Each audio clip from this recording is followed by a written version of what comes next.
Loué soit Jésus-Christ et en avant avec Marie. Bonne et sainte journée à vous tous, chers enfants, dans les cœurs sacrés de Jésus et de Marie et dans le cœur chaste de Saint Joseph. Ravi de vous retrouver dans notre rubrique matinale Saint et Café. Aujourd'hui, c'est mercredi 23 octobre. Dans le calendrier liturgique traditionnel, on célèbre la fête de l'un de mes saints préférés, malheureusement peu connu et avec peu de dévotion en Italie. Ce n'est pas du tout le cas. Connu, mais dans certaines régions d'Espagne, de la culture hispanique, un peu plus peut-être. Je parle de Saint Marie Claret, prêtre puis évêque espagnol catalan, qui, au XIXe siècle, a vécu une existence épique, héroïque. Tout d'abord, vous voyez tout de suite sur l'image en tant qu'évêque qu'il porte une médaille de lumière autour du cœur, parce qu'il avait un don mystique unique et singulier, qu'il raconte lui-même quand, étant âgé, ses prêtres lui demandèrent d'écrire une autobiographie, et il accepta, et pour donner gloire à Dieu, il raconta aussi ce détail mystique. Un jour, en célébrant la messe, en faisant la communion, il reçut le don de l'habitation eucharistique. Pensez, lui, par révélation mariale, la Vierge lui a dit que Jésus allait dans son cœur, que cette hostie s'y arrêterait pour toujours. Donc saint Antoine-Marie Claret a eu le mystère de la conservation de l'Eucharistie dans son cœur. Son cœur est devenu comme un tabernacle. Souvent nous disons que notre cœur est habité par Dieu, notre cœur est habité par l'Esprit Saint. Dans mon cœur, il y a Jésus. Mais c'est une façon spirituelle de dire que c'est ce Saint auquel je suis. Particulièrement dévoué, Saint Marie-Clare a eu la grâce d'une présence sacramentelle de Jésus dans son cœur. C'est-à-dire qu'il a fait une fois, étant déjà avancé en âge, la Sainte Communion. Et Jésus est resté physiquement, sacramentellement dans son cœur, un énorme mystère. Il était un prédicateur extraordinaire. Il se définissait comme un prédicateur éperdument amoureux de la Vierge Marie. Il se qualifiait de flèche enflammée de Marie. Pensez-vous qu'il a su raviver la foi catholique à un moment difficile entre libéralisme et modernisme, la période où l'on passait lentement des avancées du libéralisme aux premières manifestations du modernisme même dans l'Église, et Saint Marie Claret s'est vraiment engagé. Cela fait de lui un géant, il est devenu le défenseur de la tradition catholique, alors que les vents modernistes commençaient déjà à souffler, même dans le sud de l'Espagne. Il prêchait partout. Puis un jour, physiquement, à part le fait qu'il était un peu petit, c'était pas un physique de rôle, ce dont nous parlions un peu hier, il avait toujours Il était toujours malade, voilà. Un jour, sans se ménager, il est tombé malade. C'est un épisode qui m'a marqué. J'ai lu un de ses ouvrages, car il a fondé une communauté religieuse de prêtres et ensuite de sœurs, la famille appelée Claret d'après son nom. Claret qui est appelé missionnaire. Vous comprendrez donc pourquoi je suis tombé amoureux, missionnaire du cœur immaculé. De Marie, quel titre il a donné à son œuvre, missionnaires et missionnaires du cœur immaculé de Marie. Il tombe malade parce qu'il prêche, mange peu, marche à pied. Nous sommes au XIXe siècle et non au Moyen Âge. Deux sœurs de sang dans un pays où il va prêcher l'invitent chez elle parce qu'une des deux est alitée malade et elle appelle le père Claret. Elle a du mal à se tenir debout, mais elle y va, parce qu'il savait combien il était, disons, conscient de son zèle, non? Alors cette sœur, elle lui dit, « Père, j'ai attendu votre venue. J'ai demandé à Jésus d'offrir ma vie pour elle, car elle est en danger, et elle peut encore faire beaucoup de bien. Ses ennemis veulent l'éliminer parce qu'elle est une lumière pour les autres. Pensez un peu, elle est une lumière pour les autres, et donc ils veulent s'en débarrasser. Le diable la déteste, alors elle, dans peu de temps, elle se dessèche, on dit qu'elle s'éteint. Si vous me le permettez, j'offre ma vie à Jésus pour vous. Alors tout de suite, il s'appelait Père Claret Antonio Maria. Et il dit à cette femme, à cette jeune femme séduite, ma fille, mais si Jésus te l'a dit, il t'a mise à l'épreuve. Si Jésus te l'a dit, pourquoi viens-tu me demander la permission? Et non, Père, parce que l'obéissance sanctifie le geste. L'obéissance sanctifie le geste. Même si je suis une mystique et que j'ai cet élan, elle est ministre de Dieu. En somme, pour faire court, il lui dit oui, elle dit oui. Et donc pratiquement en peu de temps, ça se passe vraiment comme ça, que cet ange jeune meurt. Sainte Marie Claret se remet effectivement et poursuit son œuvre. Il commence tout de suite à fonder la famille de Santo Maria Claret. Puis quand il y a ceux que je ne peux pas renoncer, je suis désolé, mais je ne peux pas ne pas en parler. Je disais qu'il, improvisément, il fonde cette première communauté de prêtres, de séminaristes qui vivaient dans des conditions. Les débuts d'une nouvelle communauté sacerdotale de vie apostolique sont toujours épiques, extraordinaires, inoubliables, car ils forgent.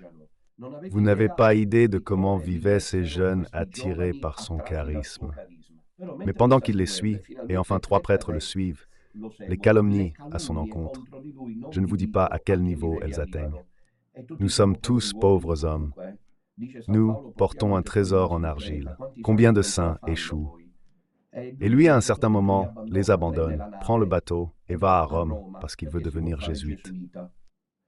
Il n'en peut plus. Il change d'air. Il les abandonne, je dirais. Non pas dans le sens humain du terme, mais là, comme on dit, il les laisse en plan. Imaginez ces séminaristes et ces prêtres qui découvrent qu'il est parti, mais ils ne se laissent pas abattre. Ils ont ensuite dit, comme je vais vous le dire maintenant, nous pouvons vivre son charisme, nous pouvons vivre et prier pour ce moment de faiblesse. Dieu viendra. De toute façon, pour faire court, sur le navire, il risque sa vie parce que le navire est le même stoïque. C'est comme ça, il risque de couler, il se met en prière, ce San Francesco Saverio se fait descendre. Il arrive à Rome et frappe à la maison générale des Jésuites. Ils l'accueillent. Ils avaient déjà entendu parler de lui parce qu'il était déjà prêtre. Alors il avait une certaine réputation, mais il était aussi accompagné de calomnies, d'insultes indicibles. Cependant, le supérieur de la maison générale de Rome, des Jésuites, l'accueille avec plaisir. Ça ne fait pas longtemps qu'il entre qu'il sent déjà le mal de Rome. Fièvre, souffrance, toux, bronchite, ces choses-là. Il ne s'en remet vraiment pas. Il n'arrive pas à suivre le rythme de la congrégation, de la compagnie de Jésus. Après un moment, le supérieur dit « Asseyez-vous, Père. J'ai une chose importante à dire. Le Seigneur ne veut pas que vous soyez ici. » Vous voyez, les supérieurs d'autrefois, c'est le Seigneur. Vous ne pouvez pas rester ici, Père. Vous êtes mal. Qui, parce que ce n'est pas son chemin, il s'en va et il verra qu'il ira mieux. Il obéit, retourne en Espagne et guérit à nouveau. Il a toujours été entre la vie et la maladie, Saint Antoine Marie Claret. Mais maintenant, arrivons au meilleur, parce qu'avant de partir, il est engagé par propaganda fide, c'est-à-dire qu'il se rend disponible comme prédicateur apostolique, disons-les ainsi. Il retourne en Espagne et de nouveau l'incendie apostolique, parce qu'il faisait aussi des miracles de son vivant. Il a accompli des miracles éclatants de son vivant. Nous parlons du XIXe siècle, ce n'est pas si lointain. Il est plus ou moins contemporain, mais ils ne se sont pas connus de Saint Jean Bosco. Et à un certain moment, il y a un tournant, parce qu'ensuite il revient, rappelez-vous. Les séminaristes à son époque avaient déjà étudié, ils étaient prêts pour l'ordination sacerdotale. Certains prêtres avaient abandonné, d'autres étaient restés, la congrégation est debout. Maintenant, il faut que l'évêque approuve les constitutions, qu'il consacre des ordres sacerdotaux à ces séminaristes qui ont terminé leurs études. Prions pour l'évêque. Arrive l'évêque. Le vescovo arrive comment? L'évêque, lui, parce que du Saint-Siège, ils ne tiennent pas compte des calomnies. Ils font une enquête probablement, d'après ce que j'ai compris, à l'insu de Saint Marie-Clare. Parce que les papes d'autrefois étaient comme ça. Quand on parlait beaucoup de l'un d'eux, on pensait que c'était ce que disait l'Évangile, c'est-à-dire qu'une lumière ne peut pas rester cachée sous la table, dit Jésus. Alors il demandait au Saint-Père. Le Saint-Père, à ce moment-là, était Pie IX. Il a demandé d'approfondir, parce qu'on parle beaucoup de ce prêtre. Je veux comprendre. On parle de lui en bien ou en mal. Je veux une enquête. Alors le pape lance une enquête canonique sur Antonio Maria Claret, dont il sort complètement blanchi. Faisons-le tout de suite évêque. Il devient vescovo. Et sur le moment, il est tenté de ne pas accepter, sauf que les séminaires le frappaient à coups de poing s'il ne l'acceptait pas. Je le prends de manière sympathique, mais pour lui, ce fut un énorme tourment. Il accepta et le pape l'envoie comme nonce apostolique, visiteur apostolique, sur l'île de Cuba. Pas d'avion encore. Il y allait.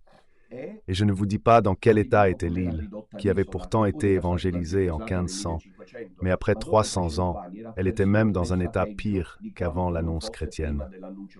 Les prêtres avaient des concubines.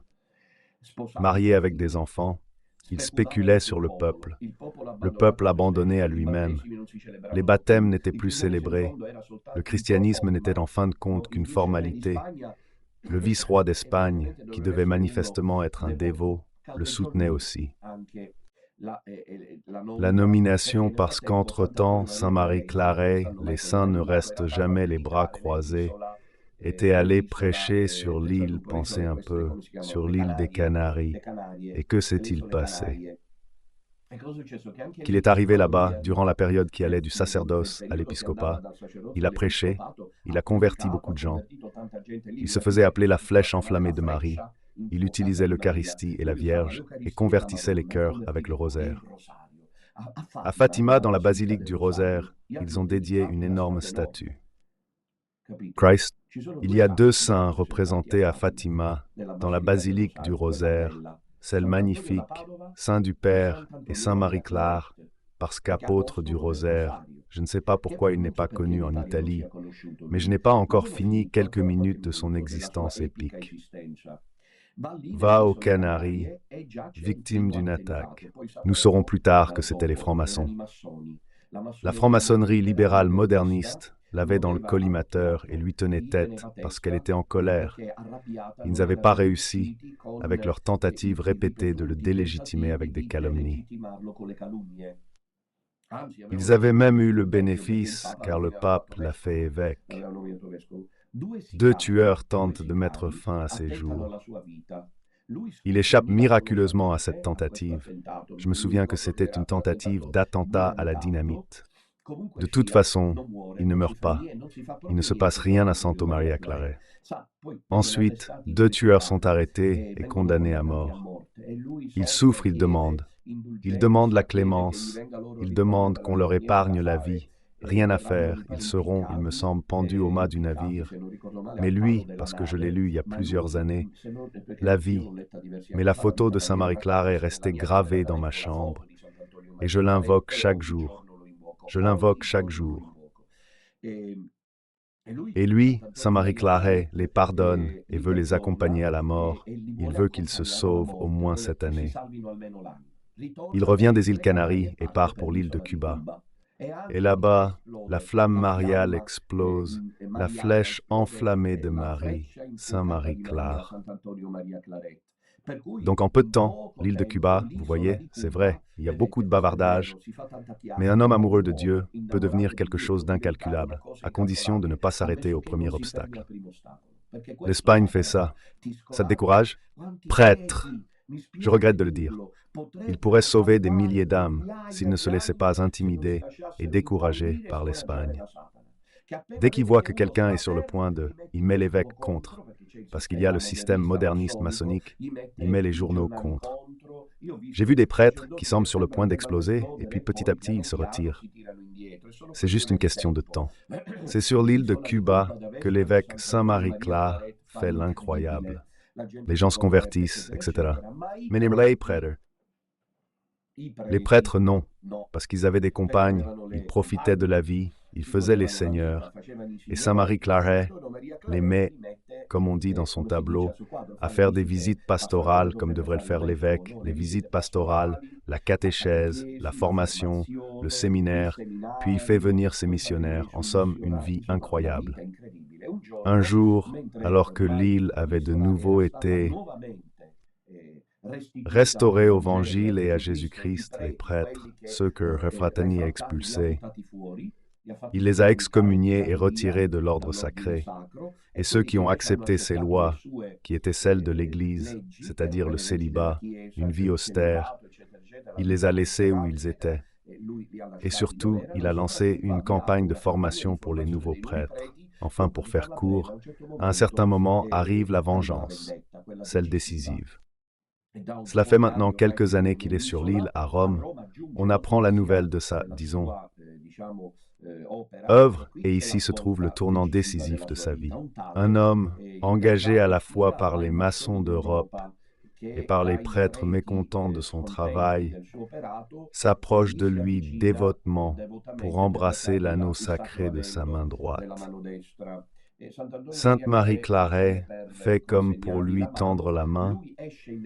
Il sort immédiatement une dague, un poignard, une arme. Il le frappe avec un rasoir. Il lui ouvre pratiquement la gorge, toute la gorge. En fait, à partir de ce moment-là, il sera reconnu comme l'évêque blessé, parce qu'ensuite il ira au Concile Vatican I, comme nous le verrons maintenant. Et ce fut un coup terrible. Puis il le frappa aussi au bras. Il risqua de mourir à cause de l'hémorragie tout d'abord, et ensuite à cause de possibles thromboses, embolies, le cou déchiré. Et au lieu de ça, lui, il s'en sort. Et pour faire court, il reste un moment, mais ensuite il ne guérit pas bien. Alors il est invité par la cour royale espagnole à retourner en Espagne. Et là, il est nommé chapelain de la cour. Évêque chapelain, prêtre spirituel de la reine d'Espagne. Maintenant, je vais vous dire une chose. Alors imaginez un peu quelqu'un comme moi, comment il trouve belle une vie comme celle-ci. Pas du tout monotone. Et puis imaginez, maintenant c'est ce que je vais vous dire, vous pouvez imaginer comment devrait être faite la cour d'Espagne. Comme toutes les cours, peu importe ce qu'il y a à faire, la cour d'Espagne était toujours une cour telle qu'elle était. Une cour qui était, c'est-à-dire qu'il y a toujours dans la cour l'hypocrisie, la corruption, l'immoralité. C'est inutile de jouer avec ça, de tourner autour. C'est là. Et Saint Marie Claret, quand il arrive, appelé par la reine Isabelle qui le demande au pape Pie IX, le pape Pie IX le sait, il a su qu'il avait été attaqué, qu'il n'allait pas bien, il le fait revenir et le confie comme père spirituel, aumônier de cour à la reine Isabelle. Tu veux voir que cela, en peu de temps, risquait de transformer la cour royale en un monastère. Beaucoup commençaient à changer de mode de vie, les mœurs se réformaient, etc., etc.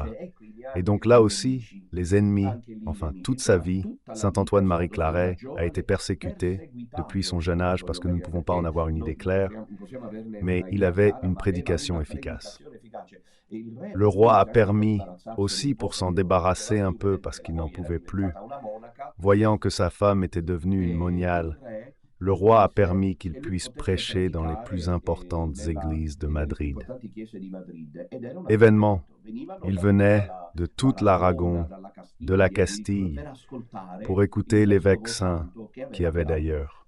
Il a perdu un peu de voix à cause de la coupure, mais cette coupure était, comme dirait saint Paul, un signe de gloire, une fierté de l'annonce de l'Évangile. Il est maltraité même à la cour royale, on parle mal de lui. Et c'est à cette période qu'il reçoit ce don de la présence de Jésus dans son cœur, la présence eucharistique. Les séminaires à cette époque étaient pour les prêtres nouvellement ordonnés, sachant qu'ils avaient pour eux un Père saint qui leur imposa justement d'écrire l'autobiographie en disant « Père, nous prions pour que vous ne perdiez pas ce que le Seigneur a pu opérer dans votre vie et que vous n'avez jamais raconté. » Ils avaient raison. car lui, seulement par écrit et non à voix haute, ressentit le besoin de raconter cet épisode de l'inhabitation eucharistique, qui est un fait unique. Unique, c'est-à-dire que l'Eucharistie s'est arrêtée dans son cœur. Son cœur était un tabernacle eucharistique physique. Puisqu'on parle de la possibilité de le transférer, il fait l'une des nombreuses prophéties qui se réaliseront, à savoir que la cour royale subirait le châtiment de Dieu.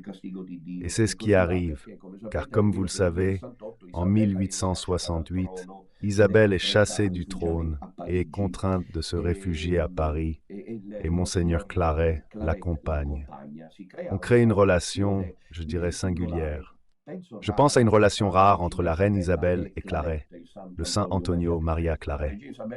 La reine Isabelle a pris de nombreuses décisions, éclairées, et ce furent les premières tentatives qu'il menait depuis des années, d'abord en tant que prêtre, puis en tant qu'évêque, pour contenir le libéralisme, le modernisme et ce genre de choses.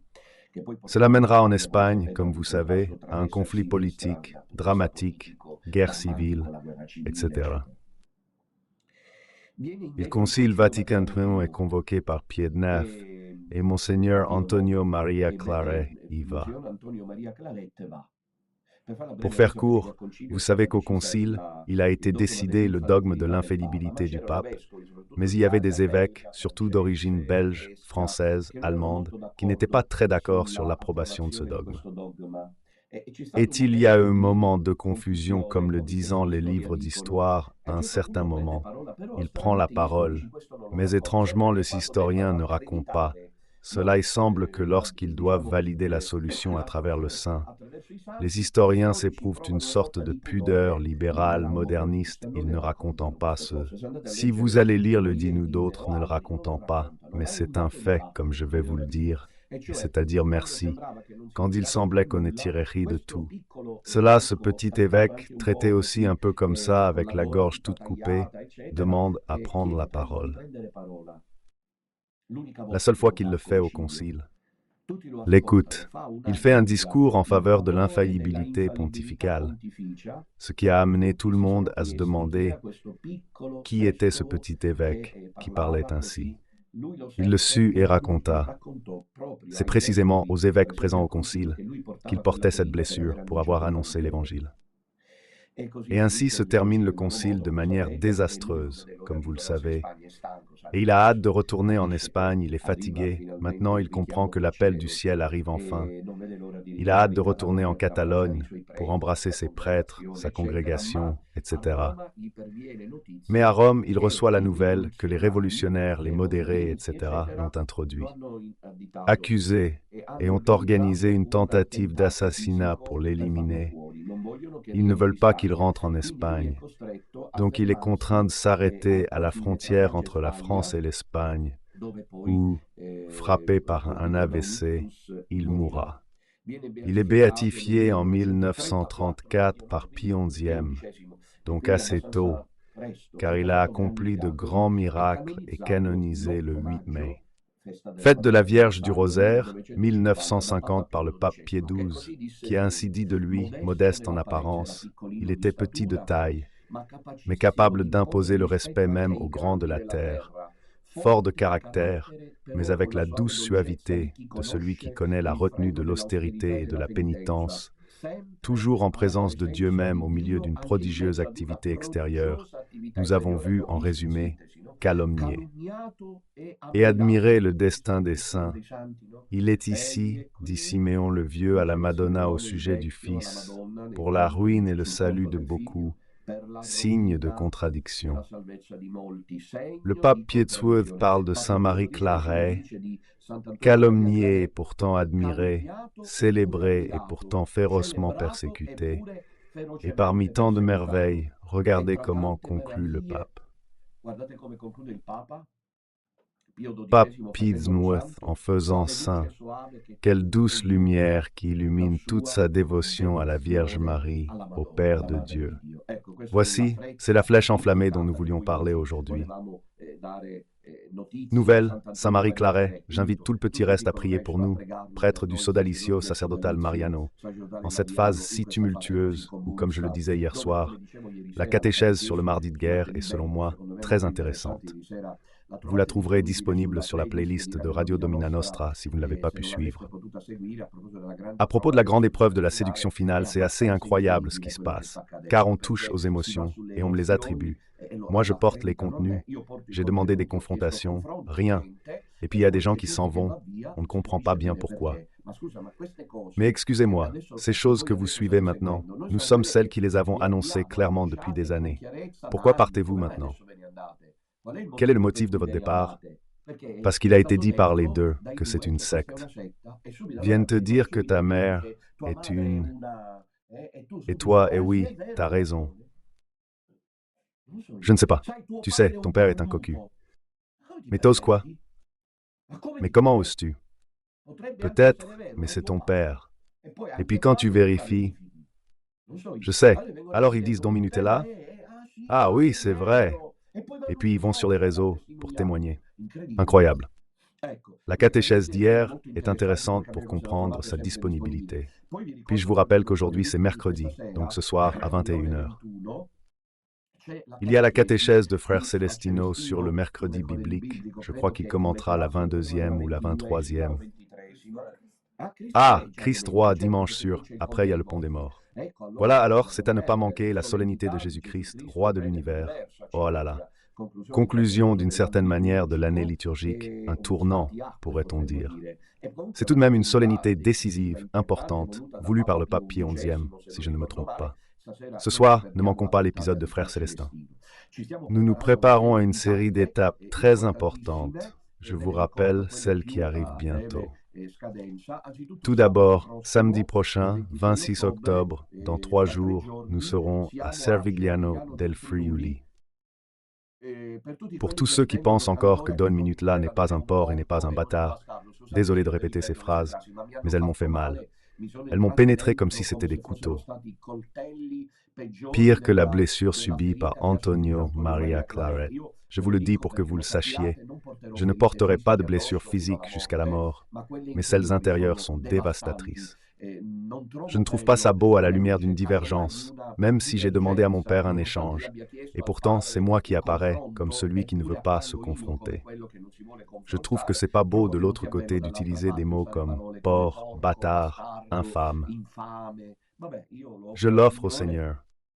Alors pour ceux qui ne croient toujours pas que vous ne vous laissiez pas piéger par cette campagne diffamatoire, bien plus importante que celle de Saint-Marie Claret, je vous attends en Frioul à Servignano, samedi prochain, à 16h30. Dimanche, nous sommes à Graz, en Autriche, avec le père Johannes Fra Celestino, toujours l'après-midi, pour un beau débat, un beau moment de prière avec la célébration eucharistique. Nous préparons le pont des morts. J'ai beaucoup mis en valeur dans la vidéo, comme vous le savez, le 2 novembre, car pour la commémoration des fidèles défunts, nous serons à Vérone, à l'hôtel Montresor, à Bussolengo. Ne manquez pas ce rendez-vous à 16h30. Dès maintenant, vous pouvez demander le suffrage de vos chers défunts en appelant le secrétariat de Radio Domina Nostra. Vous apporterez les photos de vos chers défunts. Nous vous donnerons une bougie que vous emporterez chez vous. Ce sera un moment de grâce, de prière, de suffrage pour tout le petit reste qui viendra à Vérone.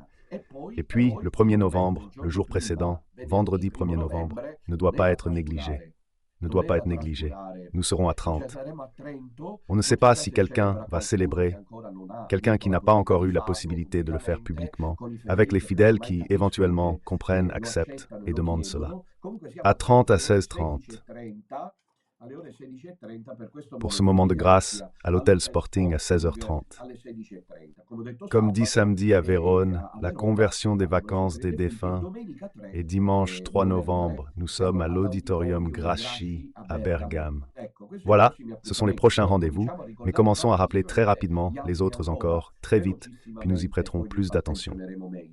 Samedi 9 novembre, nous sommes à Pescara dimanche 10 novembre, comme nous l'avons dit, à Cassino. Il y a encore le bus disponible. Dépêchez-vous de vous inscrire. Venez, faisons l'union, rencontrons-nous. Ceux du petit reste montrons. De s'aimer et d'avancer unis, il y aura aussi Don Enrico.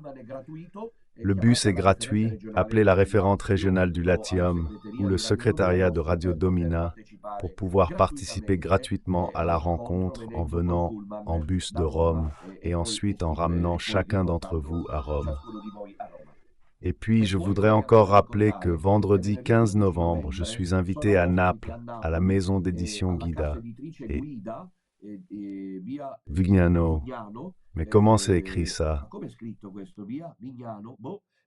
Via Vignano, donc à Naples, pour présenter le livre Église, où vas-tu?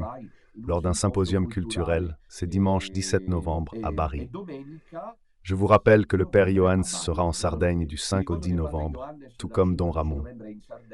Bien, passons à l'épisode d'aujourd'hui, qui durera environ 10 minutes, mais cela devrait suffire. Le titre que j'ai pensé aujourd'hui est « Alors que le synode avance, l'amour antidivin de Bergoglio et de l'Église ». Le synode avance.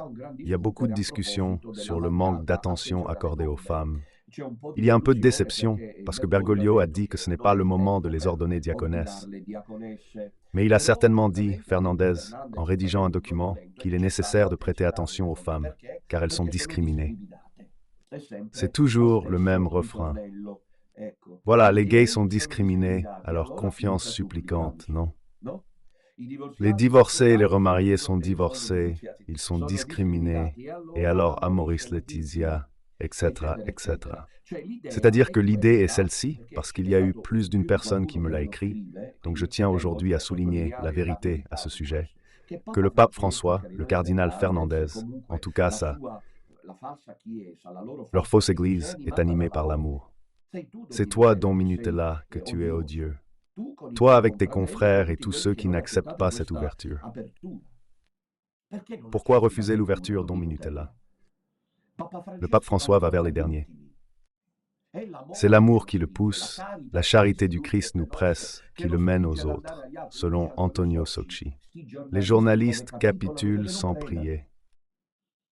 Quand j'ai écrit Église, où vas-tu et parlais d'Antonio Socci, je n'aurais jamais imaginé la postface actuelle. Jamais imaginé.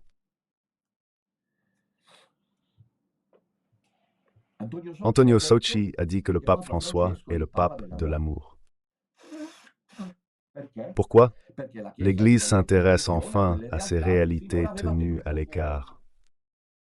Attention à la tromperie. Quelles sont ces réalités qui jusqu'à présent avaient été tenues à l'écart et qui officiellement, rien de moins qu'avec 2 documents, sont maintenant considérées comme intégrées? Ce sont les divorcés remariés, donc les concubins, excusez-moi d'utiliser le mot magique. Et les homosexuels peuvent maintenant, parce qu'il y a un pape qui, par rapport au pape précédent, qui était de mauvais modèles, vous êtes des petits voyous. Ils étaient de mauvais papes et des petits voyous. Arrive le pape François, le pape de la miséricorde, le pape de la bonté et le pape de l'amour, poussé par l'amour de Dieu, car c'est l'amour de Dieu qui le pousse. Maintenant, nous allons voir qui est Dieu.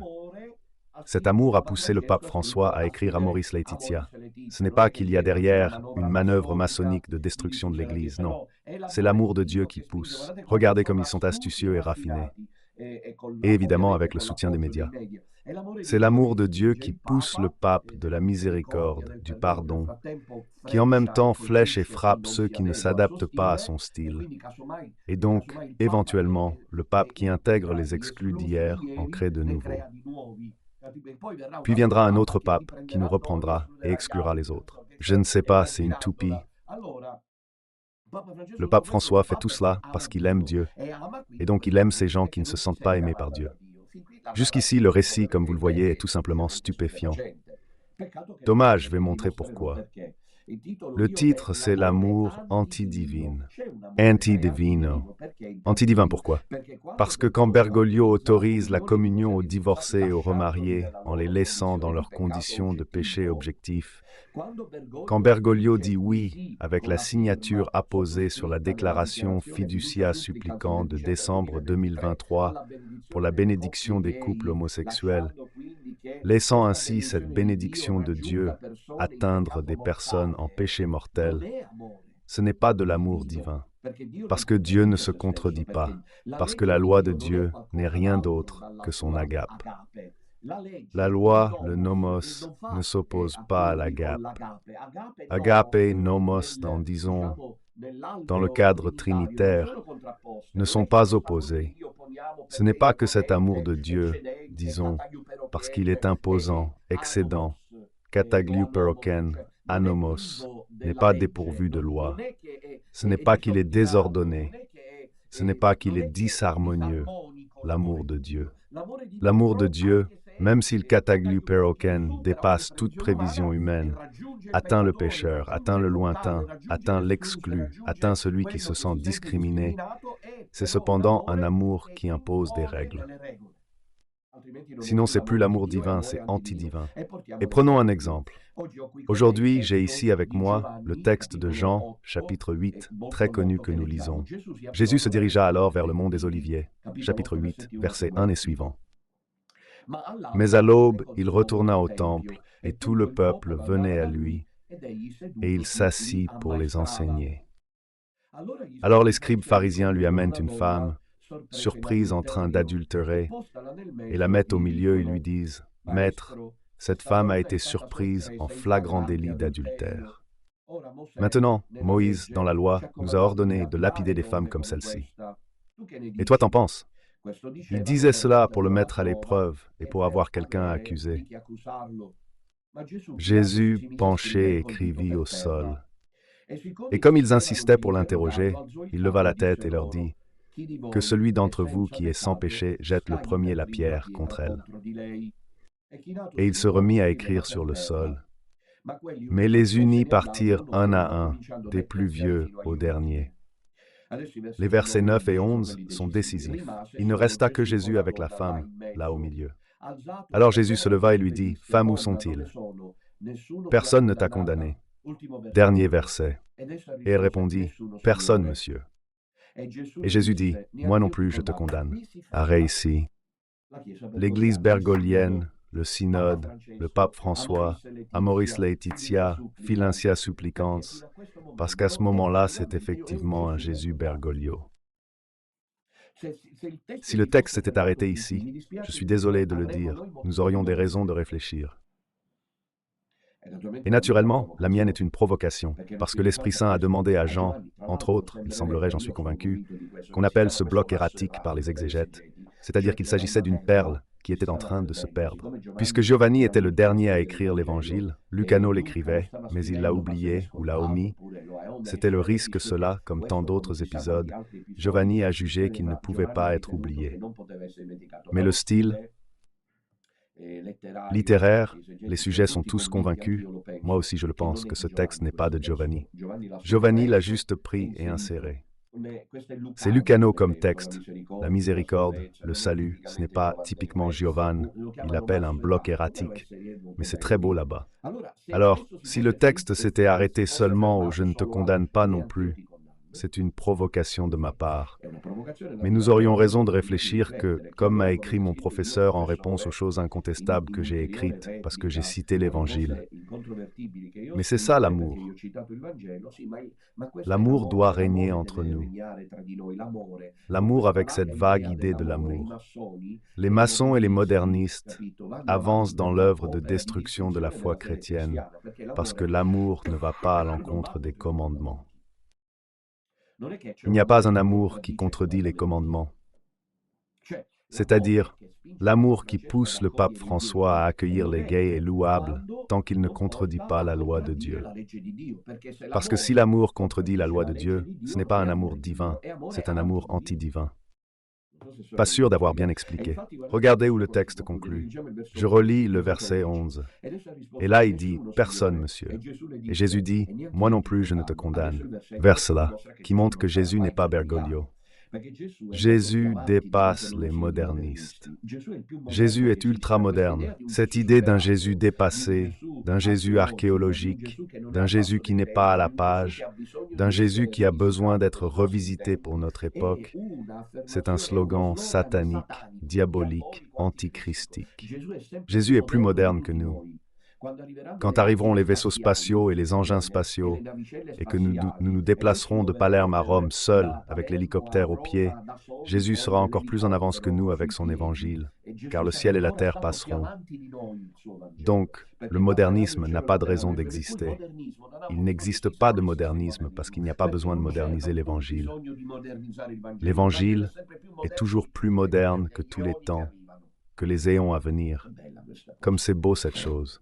Même moi, je ne te condamne pas. Allez. Je veux dire, va signifie maintenant une voie s'ouvre pour toi. C'est la voie du salut, c'est la voie de la miséricorde, c'est la voie du pardon, c'est la voie de la conversion, c'est la voie de la réconciliation. Emprunte-la. Et maintenant, ne pêche plus. Comme vous le voyez, ce passage montre bien la réprimande que mérite la fausse Église. Elle est fausse. À propos de l'Église qui en ce moment fait partir les derniers petits drapeaux. Écrivez, drape, avec le saint don Minutella, bâtard et porc, il ajoute aussi cela. Banderole que vous êtes. Au premier joueur de flûte qui vous arrive, vous vous retournez. Bien, partez, mais d'abord, retournez-vous pour me manger. Ne donnez pas des perles aux cochons, dit notre Seigneur. Je me demande qui sont vraiment les porcs. Je me demande qui est vraiment le porc, dont Minutella ou ces autres. On le découvrira en vivant, mais pour l'instant, un peu. Va et ne pêche plus. La fausse Église omet cet appel. Il maintient les homosexuels dans une situation de péché et les ouvre à la bénédiction de Dieu. Il a les concubins dans une situation de péché et les ouvre à la communion. C'est très grave, parce qu'on fait passer l'idée d'une caritas Dei, d'une agape toute, d'un amour de Dieu qui, d'une certaine manière, contredirait sa propre loi, comme si Dieu se contredisait. Et c'est un problème d'antinomie sérieuse du point de vue logique, qui échappe manifestement au père Faraé et à tous ces drapeaux qui le suivent quand il dit que c'est l'Église catholique. S'il s'agissait de l'Église catholique, il y aurait eu une rébellion de masse, parce qu'il y a l'Esprit Saint. C'est l'Église d'Espagne qui approuve ça. La force Église s'est arrêtée à Va. À partir de maintenant, ne pêche plus. Cela contredit le pape François qui dit à Vladimir Luxuria, « Ne t'inquiète pas, suis ton chemin, Dieu est avec toi. » Oui, Dieu est là, mais convertis-toi. C'est inutile qu'à chaque enterrement, elle aille faire la communion. Si ensuite, non pas parce que, attention, bien attention, non pas parce que c'est Vladimir Luxuria, mais si elle vit une condition qui contredit objectivement la loi de Dieu, et je ne sais pas, c'est son affaire. La captivité peut vivre une vie chaste, c'est pas à exclure. Mais si ce n'est pas le cas, comme il semble, il ne peut pas s'approcher de l'Eucharistie. Et donc, au lieu de cela, le pape François est le nouveau Jésus, il est le nouveau Messie, il est Luxure, il est la nouvelle adultère à qui le pape François parlait. Il ne lui dit pas d'arrêter, change de vie. Non, il lui dit profite de l'existence car Dieu est avec toi. Vous comprenez que nous sommes en présence d'un amour anti-divin, d'un embrouillement de la fausse Église qui contredit de manière antinomique la vérité chrétienne. Et là, je dis que ça se contredit. Je n'ai peut-être pas eu malheureusement la spécialité, parce que je ne m'attendais pas à être déchiqueté comme ça pour préciser que toutes ces choses, mais je vais bientôt vous les montrer, sont contredites, interdites aussi par le Code de droit canonique. Comment on fait avec la voie unique canonique à suivre quand elle est déjà ouvertement contredite? Je veux savoir. C'est-à-dire que le Code de droit canonique, par exemple, dit qu'il est interdit aux baptisés de conclure de nouveaux contrats conjugaux en mettant fin aux précédents. L'excommunication. On fait quoi? C'est un seul exemple. Mais aussi les autres. Cette fois, en cherchant, j'ai trouvé qu'il y a des références implicites. Par exemple, les personnes homosexuelles qui vivent une relation sexuelle avec un partenaire, etc. Le code de droit canonique, qui est nomos, loi, ne peut pas contredire la charité de Dieu. Et en fait, en ce moment, nous avons cette antinomie qui est une conclusion pour aujourd'hui. Je parle un peu difficile, mais que voulez-vous, moi? Je suis toujours en train d'utiliser le ventre. Je fais des discours émotionnels, ils sont arrivés. Et il y a maintenant ceux qui savent bien parler. Et en revanche, Don Minutella est juste comme ça, approximatif, mais ils sont tous alliés. Comme l'a dit de Mattei, ils sont grossiers, je ne sais pas bien parler. Donc l'antinomie est cependant à un double niveau, et le second est pire que le premier. Le premier niveau est celui bergolien. Et c'est la fausse Église pour laquelle il oppose cette antinomie, la charité à la loi de Dieu, ce qui donnerait l'idée vague d'un amour miséricordieux de Dieu au détriment des commandements. Et c'est impossible. Mais la seconde antinomie est encore pire, c'est-à-dire qu'on donnerait une portée au droit canon, indépendamment du statut dogmatique. Théologique assumé par ce corps, qui n'est plus seulement représenté par Bergoglio, mais par tous qui se disent en union avec lui. Donc quelqu'un qui va à la messe en union avec le soi-disant pape François, comme dit le dernier flûtiste arrivé, que la messe est valide, en réalité commet un acte spirituellement antinomique devant lui-même et sa propre conscience. On dit qu'on n'est pas d'accord sur Bergoglio pape, mais on va à la messe avec lui pour l'Eucharistie. Mais pourquoi l'Eucharistie est-elle donnée indépendamment de la loi de Dieu? Y a-t-il une loi qui contredit la loi? Nomos et antinomos. Qui est nomos et qui est antinomos? Il y a maintenant, dans cette dernière affaire, un nomos et un antinomos. Cette dernière affaire de cette guerre civile, comme l'ont appelé les ennemis, si je le répète, Sionchi et le père Farret avaient été plus ouverts à un dialogue préalable, ils n'auraient pas donné cette satisfaction à tous nos adversaires. Peu importe pour eux, je ne m'accrédite pas et je ne me rends responsable de rien. Je gère juste la situation avec mes confrères. C'est une situation qui nous est tombée dessus, inattendue, incroyable, parce que là où tout semblait se répéter à la lettre. Ce que nous avons dit pendant des années, c'est que nous découvrons ensuite que c'est exactement le contraire. Les points exprimés qui sont abordés sont une contradiction permanente des choses que nous avons dites. Il faut dire où est le nomos et où est l'antinomos. Il y a une antinomie qui doit être résolue au plus vite, car quand on dit que le code de droit canonique doit sauver l'Église, on se demande laquelle. La même Église qui va déjà à l'encontre du même droit canonique. Personnellement, frère Célestin pense, je ne sais pas sur la base de quelle suggestion, mais il me semble que hier, quand il l'a dit, le sujet a été abordé. Mais vu la situation actuelle, cela m'a beaucoup frappé. Cette phrase m'est restée en tête. Depuis hier, je réfléchis qu'il n'y aurait pas de disponibilité pour un prochain conclave.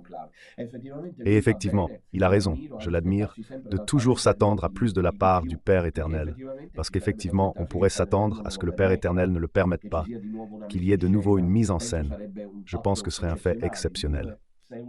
Des pseudo-conclaves successifs, même après des années, ça n'est jamais arrivé. L'Église s'autorégule. Église, où est l'autorégulation? Existe ce droit canonique? Et pourquoi les cardinaux ne l'ont-ils pas engagé? Qu'est-ce qu'ils attendent? Quelle est l'attente? Qu'est Bergoglio? Parce que l'Église a déjà changé. L'Église n'est plus catholique, car si elle va contre l'Évangile, comme prouvé aujourd'hui, elle ne peut l'être. Vi ricordo questa sera alle ore 21, il mercoledì biblico di Fra Celestino.